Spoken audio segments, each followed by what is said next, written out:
नमस्कार। 9 दिन चले 2.5 कोस। जिसका डर था बेदर्दी वही बात हो गई। हमने आपको पहले ही बता दिया था कि अमेरिका चल रहा है चालें ईरान के साथ, और ईरान का दिमाग कंप्यूटर से तो चाचा चौधरी का दिमाग चलता है। ईरान का दिमाग चाचा चौधरी से भी तेज चलता है। और उसने एक दांव चला और डोनाल्ड ट्रंप वहीं जाके खड़े हो गए जहां से बड़ी सारी मेहनत करके दिमाग लगा के वो इस हरमुज जलडमरू मध्य को खुलवा पाए थे। अब मामला फिर वहीं पहुंच गया है। याद रखिएगा, ईरान ने आज दोबारा से हरमुज स्ट्रेट को बंद करने का ऐलान तो किया है, परंतु ईरान ने उस पर अपना नियंत्रण नहीं छोड़ा था। पिछले 2 दिन से जब उस रास्ते को खोल दिया गया था, तब भी सारे कोऑर्डिनेट्स ईरान के हाथ में थे। कौन सा जहाज गुजरेगा, कौन सा नहीं गुजरेगा, कौन सा पहले गुजरेगा, कौन सा बाद में गुजरेगा। कई जहाज़ों को पैसे भी देने पड़ रहे थे, तमाम तरह की फीस देनी पड़ रही थी, यानी टोटल कंट्रोल IRGC के हाथ में था। और डोनाल्ड ट्रंप ने अपनी तरह बेवकूफ़ समझा और ईरान ने उसे एहसास दिलाया फिर से कि जो बेकरारी थी तुम्हारी, अब वो बेकरारी में ही बदले रहने दो। अब तुम्हारी मंजिल और दूर हो गई है। मैं हूं गिरिजेश वशिष्ठ, आप देख रहे हैं नॉकिंग न्यूज़ का यूट्यूब चैनल। आज हम बात करेंगे कि आने वाले समय में क्या हो सकता है और किस तरह से डोनाल्ड ट्रंप का बड़बोलापन उनके सामने आया है।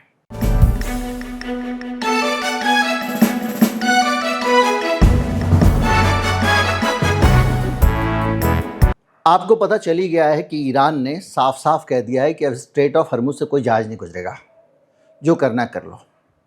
अब ले आओ अमेरिका अपने जहाज़ों को, लगा दो दोबारा ब्लॉकेट। इस बीच में बड़ी संख्या में ईरानी टैंकर तेल लेकर स्ट्रेट ऑफ हरमुज से बाहर निकल चुके हैं। भारत को ईरान का तेल मिलना शुरू हो गया है। यानी जो एक बहुत बड़ा अड़चन थी, वो अगर किसी के सामने थी तो ईरान के सामने ही तो थी। ईरान के सामने ऐसे थी कि बाकी देश कोई भी अगर निकल के आ रहे थे ईरान के अलावा, तो अगर वो हरमुज से निकल गए, और हरमुज से निकलने की एक ही शर्त थी कि ईरान को आप भुगतान कर दो, तो अमेरिका के ब्लॉकेड भी पार कर जाते थे। लेकिन जो ईरान से आ रहे हैं उसको अमेरिका ने रोका हुआ था। अब ईरान का जैसे ही ये समझौता हुआ, MOU हुआ, इसके बाद क्या तय हुआ? इसके बाद तय हुआ कि भाई साहब, ईरान का जो जहाज निकलेगा वो भी निकलेगा आराम से, और अमेरिका वहाँ से अपनी दुकानदार टीम टाम लेके चला जाएगा। अब वो अपने जहाज वाज लेके चला गया, उसको वापस आने में भी 2 दिन 3 दिन लगेंगे। इधर ईरान ने दोबारा बैरियर नीचे डाल दिया, भाई साहब कोई गाड़ी पास नहीं होगी, बैरिकेड बंद, टोल नाका बंद। अब ये नौबत क्यों आई है? ये नौबत आने की वजह आपको लेबनान वाला मामला तो लग ही रहा होगा, लेकिन लेबनान वाले मामले के साथ में डोनाल्ड ट्रंप की अपनी उल्टी बुद्धि भी है। ये बच्चा बच्चा जानता है। आप अगर हमारा चैनल देख रहे हैं तो हम तो महीनों से ये बात कर रहे हैं कि डोनाल्ड ट्रंप छटपटा रहे थे, व्यग्र थे, परेशान थे, और वो बार बार कह रहे थे। उन्होंने वहाँ पर भी कहा G7 में कि पूरी दुनिया में आर्थिक संकट आ जाता अगर मैं ये हरमुज खुलवाने के लिए काम नहीं करता, क्योंकि ये जो रास्ता है ये खुलने से मंदी आने की नौबत आ गई थी। डोनाल्ड ट्रंप इसीलिए परेशान थे क्योंकि उनके अपने देश में बहुत ज़्यादा महंगाई बढ़ गई थी और बढ़ती चली जा रही थी। तेल का दाम आसमान पे था, क्योंकि उनके देश में तो पूंजीवाद है। सरकार किसी को ये नहीं कह सकते कि तुम तेल सस्ता बेच लो देश के अंदर, बाहर महंगा बेच लो। उनके अपने देश की तेल कंपनियां अपने ही देश के लोगों का काट रही थी, खीसा काट रही थी, जेब काट रही थी, मैं क्यों कहूँ उल्लू काट रही थी। तो ये सीन था। तो क्या हुआ कि ईरान को एक कड़वी बात कह दी डोनाल्ड ट्रंप ने।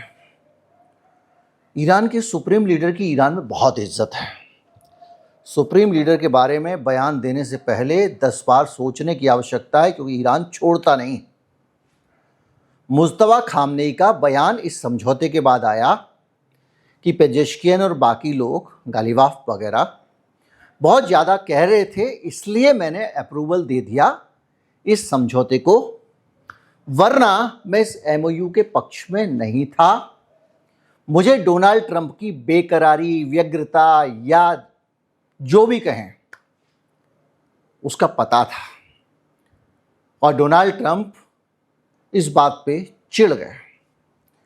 चिढ़ने के बाद उन्होंने ये जवाब दिया कि ईरान हार गया था, ईरान बेकरार था, ईरान परेशान था, इसलिए ये समझौता हुआ, ईरान पीछे पड़ा हुआ था मेरे। जैसे वो मेलोनी को बोल दिया, मुझसे कह रही थी फोटो खिंचा लो, फोटो खिंचा लो। मैं दूसरे चैनल पे वीडियो बना रहा हूँ, उसमें आपको मैं हकीकत बताऊंगा सारी इस मामले की, ये मेलोनी वाला केस क्या है और इसकी सारी सच्चाइयाँ, डोनाल्ड ट्रंप की भी सब हैं उसमें। खैर, तो इन्होंने जो कह दिया वो ये कह दिया कि भाई ईरान तो खुद ही परेशान था, हार चुका था, ईरान ये हो चुका था, वो समझौता करना चाहता था। ये बात ईरान को दिल पे लग गई। दूसरा, बहुत दिनों से ईरान इसको झेल रहा था चुपचाप, क्योंकि लेबनान में आप हमले किए जा रहे थे, हवाई जहाज उड़ा रहे थे, हमले कर रहे थे, एयर ड्रॉप कर रहे थे, 50 चीज़ें कर रहे थे। कौन कर रहे थे? आप, मतलब यही इजराइल और अमेरिका मिले हुए हैं, इसको अलग अलग क्या समझना है। तो मैंने आपको बताया था कि इन्होंने ये सोचा कि अब स्ट्रेट ऑफ हार्मुज खुलवा लिया हमने, और लेबनान को छोड़ दो, उसको तो छोड़ो, जबकि दोनों कंडीशन है, तो उसको देखा जाएगा, और ऐसे ही इजराइल हमला करता रहेगा। हार्मुज हमने खुलवा लिया, और बाकी शर्तें तो ऐसी हैं जो ईरान के काम की हैं, तो हम उसको पूरे ही नहीं करेंगे। उन्होंने सोच कैसे लिया, उनको नहीं पता कि ईरान ने कच्ची गोलियां नहीं खेली हैं। अमेरिकन का आईक्यू देख लो, ईरानियन का आईक्यू देख लो, कुछ करने की जरूरत नहीं, आप गूगल करो और देखो कि आईक्यू अमेरिकन का क्या है और ईरान वालों का क्या है। दूध का दूध, पानी का पानी हो जाएगा। तो ईरान ने हार्मुज को खोला पर कंट्रोल नहीं छोड़ा, यानी उसने नलके से पानी खोल दिया पर नलके से हाथ नहीं हटाया, झट से बंद कर दिया। अब यहां पर आप देखिए, समझिए सारी चीजों को, कि ये सोच रहे हैं कि आगे का युद्ध विराम अटका दिया जाए पूरे प्रोसेस को। ये 60 दिन में बातचीत होनी थी, और अटकाने के नाम पे हम टाइम निकाल देंगे, फिर सीज फायर बढ़ाते रहेंगे, हरमुज खुला रहेगा, मजा लेते रहेंगे। लेकिन ये इन्होंने सपने में भी नहीं सोचा होगा कि ईरान दोबारा नल का बंद कर देगा। 16 से 32 मौतें हुई हैं, हिजबुल्लाह के टारगेट पर हमले किए गए हैं। तथाकथित हिजबुल्लाह के टारगेट, झूठ बोलता है ये, जहां पे भी बम गिराता है उसको हिजबुल्लाह का टारगेट बोल देता है। और इस वजह से, अच्छा एक चीज़ और बताऊं मैं आपको, ये हिजबुल्लाह करता रहता है, हिजबुल्लाह के बारे में हमारे पास खबरें नहीं आ रही हैं। मैंने एक दिन वीडियो बनाया था, हिजबुल्लाह का सारा सिस्टम अंडरग्राउंड है ईरान की तरह, उसके पास मिसाइलों का भंडार है, बहुत सारे रॉकेट हैं, वो इजराइल से 5-7 साल तक लड़ सकता है। और ईरान से कैसे उसके पास सामान पहुंचता है, सीरिया से कैसे इराक से पहुंचता है, वो सब मैं आपको उसमें बता चुका हूं। और इस समय भी उसके पास जो ड्रोन है, सारी चीज़ें हैं, उसने इजराइल का बुरा हाल करके रखा हुआ है। इजराइल सिर्फ अपनी पराक्रम गाथा गाता है और अपने घाव छिपाता है। जहां पिट के आता है तो बताता है मैं नहीं पिटा, मैं तो मार के आया हूं भाई।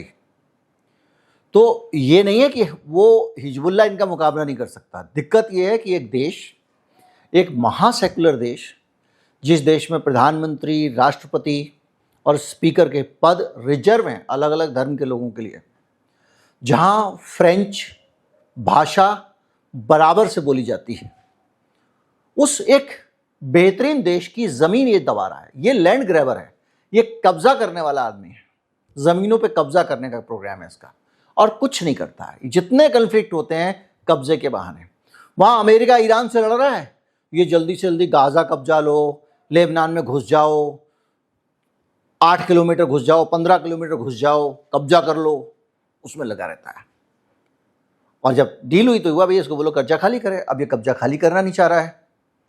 डोनाल्ड ट्रंप ने भी हूल दी, पता नहीं दी या दिखावे के लिए दी, क्योंकि डोनाल्ड ट्रंप तो एकदम पलट जाता है 5-5 मिनट में, पता ही नहीं चलता अगली पिक्चर क्या आने वाली है। तो अब इस सिचुएशन में क्या होगा? बातचीत तो बंद हो ही गई है। स्विट्जरलैंड में जाने वाले थे जेडी वेंस, बोले अब आने की जरूरत नहीं है, हम आपसे बात नहीं करेंगे। तो अब सिचुएशन ये है कि जो 14 पॉइंट का प्रोग्राम जो था MOU, वो तो अटक गया है। इजराइल को रोकने के लिए वार्निंग दी डोनाल्ड ट्रंप ने, उसके बाद दोबारा सीज फायर करा दिया गया। कल शाम को सारे लोग जो अलग अलग जगहों चैनलों पे देखा, डोनाल्ड ट्रंप ने करा दिया, अब कुछ नहीं होगा। नेतन्याहू के ऊपर डोनाल्ड ट्रंप ने शिकंजा कस दिया है, कुछ भी नहीं हुआ। डोनाल्ड ट्रंप ने 6 घंटे के अंदर सीज फायर के नेतन्याहू से बम गिरवा दिया, या कहें नेतन्याहू ने खुद बम गिरा दिया। अब समझिए ईरान का दिमाग। डोनाल्ड बाबू ट्रंप को अब अगर शांति चाहिए, बातचीत करनी है, तो तुम नेतन्याहू को रोको। सिर्फ कहने से नहीं चलेगा, नाटक करने से नहीं चलेगा, सचमुच रोकना पड़ेगा। जो सिचुएशन आपके सामने है उसके हिसाब से आज की तारीख में इस MOU को कायम रखना और इस MOU को एग्जीक्यूट कराना सिर्फ एक आदमी की जिम्मेदारी बन गया।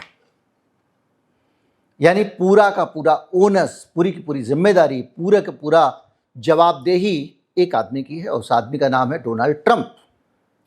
डोनाल्ड ट्रंप को ईरान ने उस मुहाने पर लाके खड़ा कर दिया है कि जिस नेतन्याहू के साथ तुम साजिशें रच रहे थे, आज कान पकड़ के उस नेतन्याहू को तुम्हें रोकना पड़ेगा।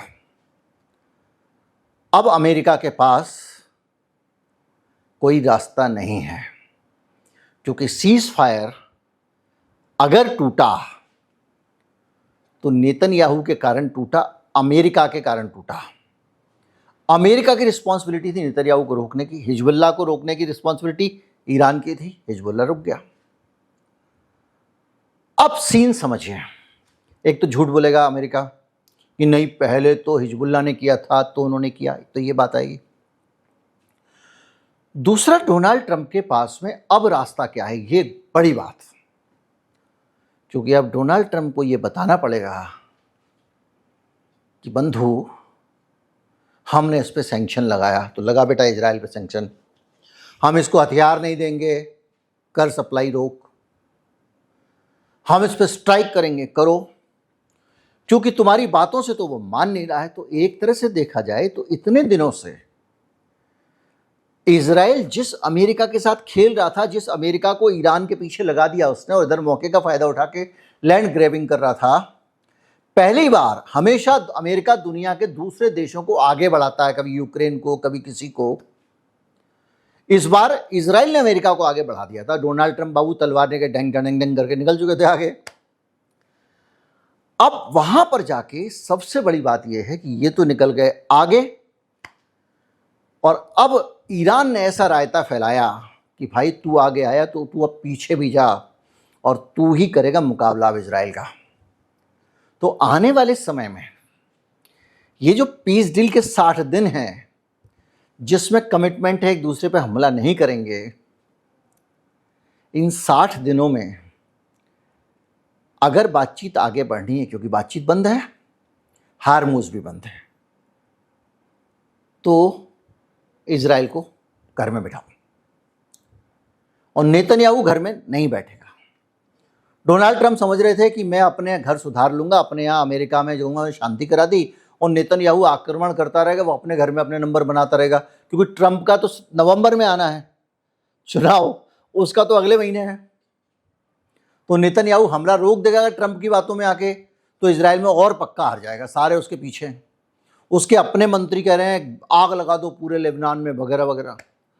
तो इस पूरी सिचुएशन के बीच में नेतन्याहू पीछे हटेगा नहीं, डोनाल्ड ट्रंप को उसे पीछे हटाना पड़ेगा।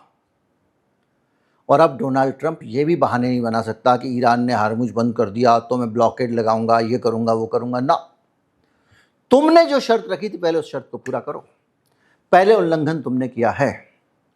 तो यहां जाके अमेरिका फंस गया है। अब ये एक अलग बात है कि एकदम झूठा देश है, कभी पलट जाएगा, कुछ भी कर जाएगा, कोई भरोसा नहीं। कल तक ट्रंप का क्या ट्वीट आ जाए, क्या बोलने लग जाए, अनप्रिडिक्टेबल आदमी। पर ईरान को आप देखें कि उसने किस तरह से इस सीज फायर का इस्तेमाल भी इजराइल के खिलाफ बढ़िया से किया है। पापा अपने लड़के को रोक लो, इस लड़के को समझा लो, ये गुंडागर्दी करता है। अगर आपने इसका मुंह नहीं तोड़ा, अगर आपने इसके मुंह पे थप्पड़ 4 तमाचे नहीं मारे, अगर बांध के घर में नहीं बिठाया, तो हम इसमें घुस भर देंगे। यानी अगला चरण क्या है? अगला चरण यही है कि अगर नेतन्याहू नहीं रुकता है तो ईरान बम डाल देगा, उधर मार देगा मिसाइल। क्यों? क्योंकि इस समझौते में इजराइल को रोकने की जिम्मेदारी तो अमेरिका की है, पर इजराइल पार्टी नहीं है, तो इजराइल पे हमला करना उल्लंघन नहीं होगा एमओयू का। वो एमओयू का उल्लंघन नहीं माना जाएगा, क्योंकि एमओयू का उल्लंघन तो इजराइल कर रहा है। हम तो एमओयू को रिस्टोर करने के लिए हमला कर रहे हैं। ट्रंप से नहीं रुक रहा तो हम रोकेंगे, क्योंकि इस सीमा पर भी शांति करना इस 14 पॉइंट प्रोग्राम का हिस्सा है। तो आने वाला समय इजराइल के लिए और टफ हो गया। एक तरफ तो डोनाल्ड ट्रंप, दूसरी तरफ ईरान और तीसरी तरफ हिजबुल्लाह। इस सब के बीच में सबसे बड़ी परीक्षा नेतन्याहू की है। अगर वो पीछे हटता है तो चुनाव में मुंह नहीं दिखा पाएगा, अपना कट्टरपंथी देश बना रखा है उसने। और अगर वो आगे बढ़ता है तो ईरान मारेगा, हिजबुल्लाह मारेगा, और ट्रंप चुपचाप तमाशा देखने के लिए मजबूर होगा, इनको रोक नहीं पाएगा। नमस्कार, जय हिंद।